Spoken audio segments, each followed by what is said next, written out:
Online dating एक ऐसी दुनिया जहाँ पर लाखों ब्यूटीफुल लड़कियां और हैंडसम लड़के हैं, प्लस में आपको अनलिमिटेड चॉइस मिलता है। आपको कितना खूबसूरत, कितने पैसे वाला और कौन सी लोकेशन का बंदा या बंदी चाहिए, सब मिलेगा आपको। I really wish I knew this before getting on doing it. आप इंस्टाग्राम पे कपल्स को देखकर ये सोचते हो कि यार ये कितने ब्यूटीफुल है, कितना परफेक्ट मैच है, यार मेरी लाइफ ऐसे सिंगल कब तक चलती रहेगी, कब कब मुझे मिलेगा मेरा फॉरएवर। और फिर आपको ये ऐड दिखा है। देखो सीधी बात, अगर ऐसे कोई फॉरएवर चाहिए जो आपके साथ कंपैटिबल हो, डाउनलोड करो ना, और डाउनलोड करते ही ना सिलेक्ट मेंबर बनना मत भूलना। अब यहाँ पर 699 में आपको आपका लवर दिया जा रहा है। आप ही सोचोगे यार ये एक एफ ही तो है, क्या पता मुझे मेरा सोलमेट मिल जाए। फिर क्या, आप एक अलग ही दुनिया में चले जाते हैं और फिर लगते हो आप राइट स्वाइप पर।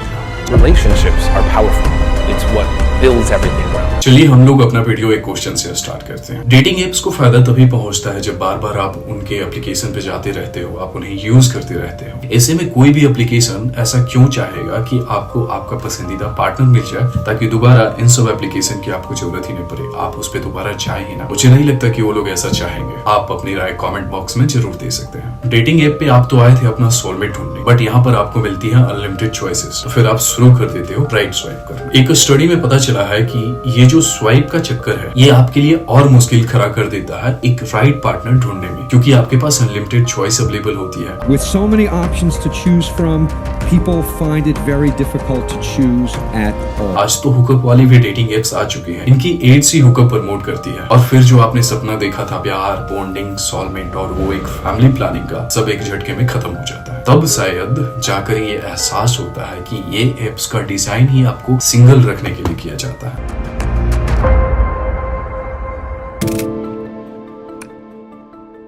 नाइनटीज की डेटिंग और आज की डेटिंग में बहुत ज्यादा फर्क है। हमारे मम्मी पापा के जमाने में कोई किसी फंक्शन में गया, वहां कोई पसंद आया तो उसके बाद में वो किसी फ्रेंड से बात करते हैं, फिर जाकर बात उन तक पहुंचती। लेकिन अब टेक्नोलॉजी ने पूरी दुनिया को बदल दिया है। इंस्टाग्राम ने लोगों को फोटो खींचने का तरीका बदल दिया। यूट्यूब कई सारे लोगों के लिए स्कूल है, तो कई सारे लोगों के लिए एंटरटेनमेंट, तो कई सारे लोगों के लिए रोजगार का एक जरिया। आज दुनिया की किसी भी कोने में बैठा इंसान दुनिया के किसी भी जगह पे बैठे इंसान से वीडियो कॉल कर सकता है। इसी तरह से डेटिंग कल्चर भी पहले से बदल गए हैं, और आजकल मार्केट में डेटिंग एप्स हैं जैसे कि टिंडर, बम्बल, हिंग जैसी एप्लीकेशन। ये इतना इजी एक्सेसिबल सिस्टम डिजाइन किया गया है कि आप एक अकाउंट बनाओ और फिर एक्सेस करो दुनिया के अनलिमिटेड लोगों का, जिन्हें शायद आप सामने से कभी अप्रोच भी नहीं कर पाते, लेकिन आज आप उन्हें राइट स्वाइप करके एक उम्मीद लगा के बैठ सकते हो। ऑनलाइन डेटिंग ने लोगों की डेटिंग अप्रोच ही बदल दिया। पहले के जमाने में जब कोई पसंद आया तो डेटिंग का प्रोसेस बहुत लंबी थी। आज डेटिंग के नाम पे ये हुकअप भी बहुत इजीली कर लेते हैं without making any strong connection with that person or without having any emotional attachment.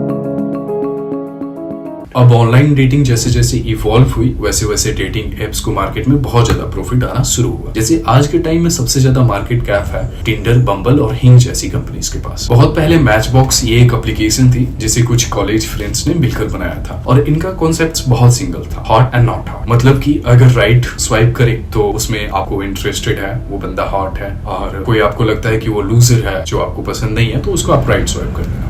Sign red, Justin मीथन और उनकी गर्लफ्रेंड व्हिटनी वुल्फ, इन तीनों ने मिलकर इस एप्लीकेशन को 3 हफ्ते में बनाया। बाद में इसी एप्लीकेशन को मैच ग्रुप ने ओन कर लिया, और आज इसी एप्लीकेशन को हम टिंडर के नाम से जानते हैं। अब आप जानकर शॉक हो जाओगे कि टिंडर, ओकेकूपिड और हिंज ये सारी एप्लीकेशन का ऑनर और पेरेंट कंपनी एक ही है जिसका नाम है मैच ग्रुप। बट ये लोग मल्टी ब्रांडिंग करते हैं, और हमें लगता है कि ये लोग आपस में कॉम्पिटिटर हैं। इनकी एड्स पे डिफरेंट होती है, एप्लीकेशन पे डिफरेंट होता है, बट इन सब का ऑनर एक ही होता है। व्हिटनी ने अपने ही फाउंडर्स के ऊपर सेक्सुअल हरासमेंट का केस लगाया, और बाद में व्हिटनी आगे चलकर जेनजी का मोस्ट पॉपुलर डेटिंग ऐप बनाती है, जिसे आज हम बम्बल के नाम से जानते हैं। आजकल तो रिलीजन सेंट्रिक भी डेटिंग एप्स आ चुके हैं, जैसे कि ये एक एप्लीकेशन है मूस। ये स्पेशली मुस्लिम सेंट्रिक डेटिंग एप्स है, ये मुस्लिम लोगों के लिए है। सारी डेटिंग एप्स ऑलमोस्ट सिमिलर ही वर्क करती है। पसंद है तो राइट स्वाइप मारो, और नहीं तो लेफ्ट। अगर आप इन डेटिंग एप्स की एड ध्यान से देखो तो पता चलेगा कि वे हमेशा गर्ल सेंट्रिक ज्यादा होती है, बिकॉज दे वांट गर्ल्स। वे हमेशा ऐसा एड बनाते हैं जिससे कि लड़कियां ज्यादा से ज्यादा आकर्षित हो और उनकी एप्लीकेशन को डाउनलोड करें एंड यूज करें, क्योंकि उन्हें पता है लड़के तो उनके पीछे पीछे इजीली आ जाएंगे। क्वैक क्वैक एक डेटिंग ऐप है जिसने लॉकडाउन के दौरान कंज्यूमर बिहेवियर पैटर्न को समझने के लिए एक सर्वे किया, जिसमें पता चला कि लड़कियां 100 में से 4 लड़कों को ही राइट स्वाइप करती है, लेकिन लड़के 100 में से 35 लड़कियों को राइट स्वाइप करते हैं। इसी सर्वे में पता चला कि एवरेज में एक लड़का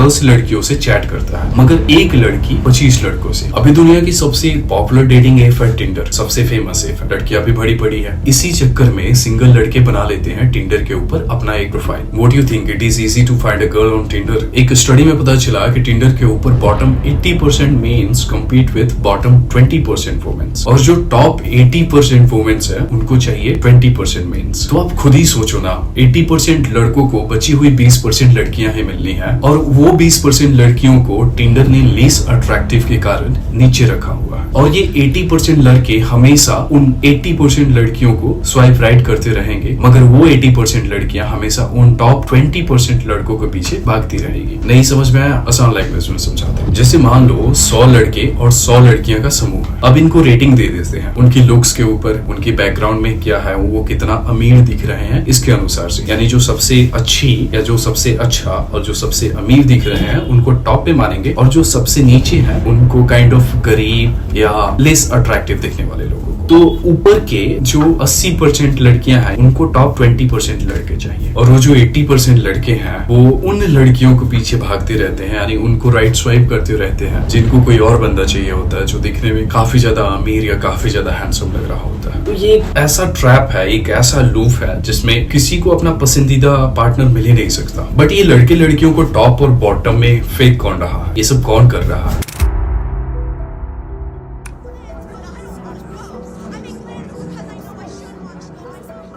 इंस्टाग्राम हो या टिकटॉक, इनको इस तरह से डिजाइन किया जाता है कि लोग ज्यादा से ज्यादा यूज करें। मतलब अगर कोई इस ऐप को छोड़कर जा रहा है तो एल्गोरिदम वीक है, क्योंकि दुनिया के one of the best designer and psychology experts in सारी एप्स को डिजाइन करते हैं ताकि ये लोग को ज्यादा से ज्यादा टाइम ऐप के ऊपर बिताने पे मजबूर करें, यानी बिताने के लिए प्रोत्साहित करें। अब आप खुद ही सोचो, अगर कोई बंदा टिंडर जैसी डेटिंग एप्लीकेशन के ऊपर आता है और उसको उसकी पसंद की बंदी मिल जाती है, तो उस एप्लीकेशन से उसे क्या होगा? वो तो छोड़कर चला जाएगा, और यहीं पे टिंडर अपना बिजनेस लूज करता है। बिकॉज टिंडर का काम यही है कि सिंगल लोगों को उलझा कर रखना। तो अगर उनका कस्टमर ही ऐप से चला जाएगा तो उनका बिजनेस तो चला गया। अब इस एप्स का धंधा ही सिंगल लोगों से चलता है, तो वे हर संभव प्रयास करेंगे कि आप सिंगल ही बने रहो। ये जितनी भी डेटिंग एप्लीकेशन होती है ये बहुत ही स्ट्रॉन्ग एल्गोरिदम के ऊपर काम करती है। जैसे टिंडर का एल्गोरिदम एक सीक्रेट प्रोफाइल रेटिंग करता है। फॉर एग्जाम्पल, आपकी प्रोफाइल को किसी ने लाइक किया तो उसी प्रोफाइल को और लोगों को भी दिखाएगा, जस्ट बिकॉज कि आप डिजायरेबल बन रहे हो। अब यहाँ पे सबसे बड़ी प्रॉब्लम ये क्रिएट हो जाती है कि टिंडर की ये जो लाइक्स होते हैं वो होते हैं सिर्फ और सिर्फ लुक्स और रीच के बेसिस पे, क्योंकि वहां पे कोई किसी के कैरेक्टर और उसके विचार, उसके मकसद को नहीं देख सकता। कोई आदमी कितना अच्छा है वो इस पे डिपेंड करता है कि वो कितना अच्छा दिख रहा है, कितना अमीर दिख रहा है। कोई लड़की कितना अच्छी है वो इस पे डिपेंड करता है कि वो कितनी अच्छी, कितनी अट्रैक्टिव और कितनी अमीर दिख रही है। और इन एप्स के ऊपर लुक्स और रीच को दिखाकर बहुत बड़े बड़े स्कैम्स हो रहे हैं।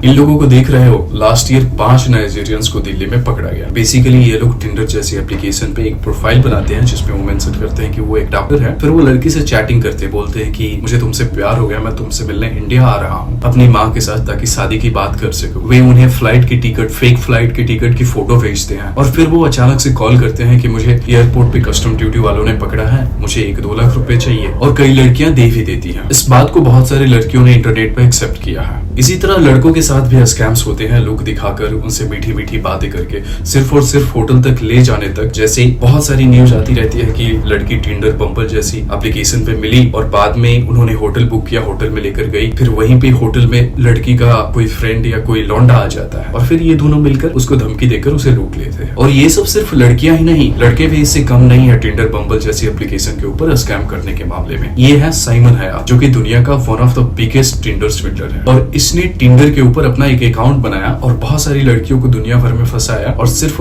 अपनी फेक और रिच लाइफ स्टाइल को दिखाकर। फिर ये बहुत सारी लड़कियों को उनसे प्यार भरी बातों करके फंसा लेता है उन्हें, फिर उन्हें अपनी इंजरी वाले फोटो भेजने लगता है। उन्हें बोलता है कि मैं एक प्रॉब्लम में फंस गया हूँ, मुझे इतने पैसों की जरूरत है। अब लड़कियां क्या इमोशनल होती है, वो पैसे भेज देती है। और आज इस बंदे ने अपनी नेट वर्थ $10 मिलियन से भी ज्यादा कर ली है। इस बंदे को कोई जेल भी नहीं हुआ, ये बहुत खुलेआम टहलता है, एकदम सब कुछ आम जैसा। एक रिसर्च में पता चला कि सारे डेटिंग एप्स के ऊपर 10% प्रोफाइल फेक होती है। According to the WHO, India is the most depressed country of all time. एक एग्जांपल लेते हैं, एक लड़का है राहुल, अब वो अपनी प्रोफाइल बनाता है टिंडर के ऊपर क्योंकि वो सिंगल है। इसने अच्छे से अपने प्रोफाइल को सेटअप किया, अब इसको मैचेस आना शुरू हो जाते हैं। राहुल को मजा आना शुरू होता है, अरे मुझे तो मैसेज मिल रहा है, मजा आ रहा है। मतलब कि अब इस सिंगल बंदे की लाइफ में बाहर आने ही वाली होती है कि सडन मैचेस आना बंद हो जाता है। एंड फिर टिंडर की ओर से एक नोटिफिकेशन आएगा, Rahul we have find someone, they like your profile and if you want to see them you have to upgrade your account to Tinder plus. अब राहुल के अंदर की चूल इतनी ज्यादा बढ़ चुकी होगी कि ये बंदा ना चाहते हुए भी टिंडर प्लस का सब्सक्रिप्शन ले ही लेगा। और कम फायदा थोड़ी ना है, टिंडर प्लस के अनलिमिटेड लाइक्स मिल गया, अनलिमिटेड रिवाइंड मिल गया, पासपोर्ट फीचर मिल गया, मतलब किसी भी लोकेशन के आदमी को स्वाइप मारो। अब राहुल भाई को मैसेज आना शुरू ही हो जाएगा। अब उनको लगेगा कि चलो एक लाइफ पार्टनर लेकर ही निकलेंगे, अगर नहीं तो कम से कम एक हुकअप लेकर ही निकलेंगे। पर अफसोस फिर कुछ देर में मैचेस आना बंद हो जाते हैं। फिर इनको टिंडर की ओर से एक नोटिफिकेशन आएगा कि अगर आप चाहते हैं कि आपकी प्रोफाइल ज्यादा लोगों को दिखे तो फिर आप ये वाला सब्सक्रिप्शन लें। ऐसे ही फिर एक लंबा नौटंकी बना के पैसे इनसे ठगते रहते हैं। कई डिस्क्रिमिनेशन को बढ़ावा भी देते हैं, यानी कि होमोसेक्सुअल के लिए एक अलग से सब्सक्रिप्शन चार्ज, अगर आपकी एज 30 साल से ज्यादा है तो आपके लिए एक अलग ही सब्सक्रिप्शन, एक कुछ ज्यादा पैसे पे करने होंगे इसके थ्रू। अब यहाँ पर एक बहुत ही इंपॉर्टेंट बात बता देता हूँ, बहुत सारे ऐसे चाइनीज एप्लीकेशन है जो कि बेसिकली वो एक मैसेजेस, चैट बोर्ड की मैसेजेस होते हैं, जो लोगों को लगता है कि यार ये तो रियल लड़की है। बाद में इनको मैसेजेस आता है कि तुम हमें एक अमाउंट पे करना होगा, जैसे 199 फॉर वीडियो कॉल, एंड जैसे ही आप वो अमाउंट पे करते हो वो लड़की इनसे बात भी करती है। तो बेसिकली ये पूरा सिस्टम है लोनली मेंस को कैटर करने का। और क्या लगता है, जितने भी लोनली लोग हैं इससे उनकी मेंटल हेल्थ पे कोई असर नहीं पड़ता, बहुत बड़ा असर पड़ता है। एक रिसर्च में पता चला कि जितने भी डेटिंग एप्स होती है वो कॉमनली एसोसिएट होती है बॉडी शेमिंग इश्यूज से। अब चूंकि ऑनलाइन डेटिंग इतना ज्यादा बढ़ चुकी है लुक और वेल्थ के बेसिस पे, तो यहाँ पर तो लोग लॉन्ग टर्म कमिटमेंट और इमोशनल इंटीमेसी होती ही नहीं है, वो फेड आउट हो जाती है और एंट्री आ जाती है hookup and one night stand जैसी कल्चर।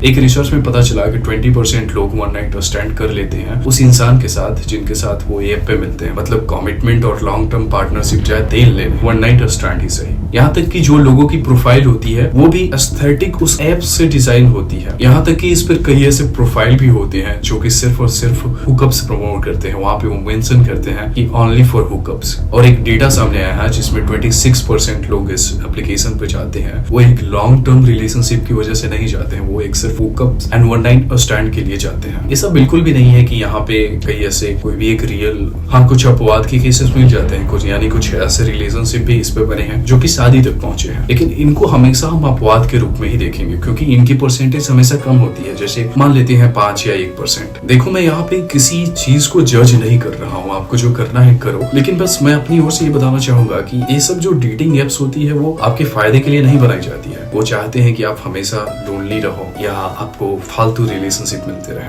मेन लॉन्ग टर्म होता है जो कि आपको वहां पे मिलेंगे नहीं, क्योंकि टिंडर वाले खुद नहीं चाहते हैं। जब आपको किसी से मैचेस होने लगता है, कई बार ऐसा देखा गया है कि जब आपकी बॉन्डिंग बढ़ जाती है किसी एक लड़की से या किसी एक लड़के से टिंडर जैसे एप्लीकेशन पे, तो वो खुद जैसे वो उनका एल्गोरिथम ही उनको अनमैच कर देता है ताकि आपके बीच और नजदीकियां ना बढ़े। तो बेहतर यही होगा कि जितना जल्दी हो सके इन सब एप्लीकेशन से निकल जाओ, कोई फायदा होने वाला नहीं है। और मैं इस वीडियो को अभी यही खत्म करता हूँ, मिलते हैं नेक्स्ट वीडियो में, तब तक के लिए जय हिंद।